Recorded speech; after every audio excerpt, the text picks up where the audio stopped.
If you can manage to stay within its constantly shifting rules, you can pretty much do whatever the hell you want on Twitch. It's what makes the platform so cool. And for streamer Clint1717, doing whatever the hell you want means streaming from your bathtub, getting Pokimane's name tattooed on your back, and allegedly rigging your own talk show.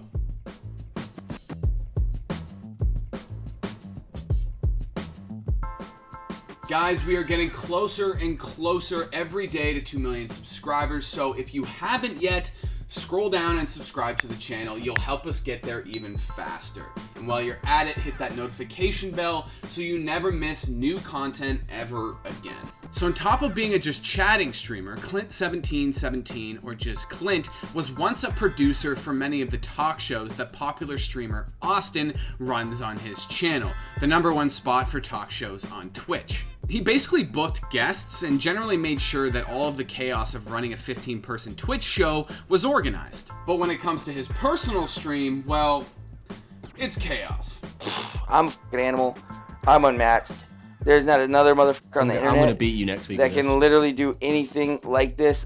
Endurance-wise, I'm the ultimate e-athlete. I am an apex predator. That's Clint after spending 125 hours in his bathtub, where he primarily streams. Here's Clint on why a bathtub. I've always had this idea in the back of my head that if everything else just fell through, that there's maybe a chance I could go start like a cult somewhere, like maybe out in the woods or something. And so throughout that stream, you know, I had predicated that God had told me to go live in the bathtub and that was some sort of spiritual voyage. That was all actual bullshit. I never actually talked to God, at least as far as I know. And it was just like an aesthetic that I thought was funny. There's sort of like a set aesthetic for Twitch where you're sitting in front of a computer. There's so many interesting ways that you can kind of film yourself that are really dumb, but they work for whatever reason. And that just happened to be one of those ways that just clicked with people, I guess. A lot of his content is typical to what you'd find in the just chatting section on Twitch. On top of hanging out with his chat, he hosts a lot of random challenges, with the winner either getting hosted or given some money. And these aren't complicated either. Last year, Clint hosted a standing challenge, a contest to see who could stand the longest, all while playing it up for the camera and talking shit to the other contestants. She looks like the Shia LaBeouf music video. Holy It is a Shia LaBeouf in it. It's Shia LaBeouf! So far while working on this show, I've covered a human VTuber hybrid, a streamer who scams scammers, and a dude who got popular off of having fake lightsaber fights in his driveway. So, standing challenges in a bathtub aren't really surprising at this point. Ever since Austin and his shows popularized the format of 15 people in one stream competing for something, the trend has taken off all over just chatting, with Clint's challenges being one example of this. And I asked Clint about the influence that Austin has had on his career,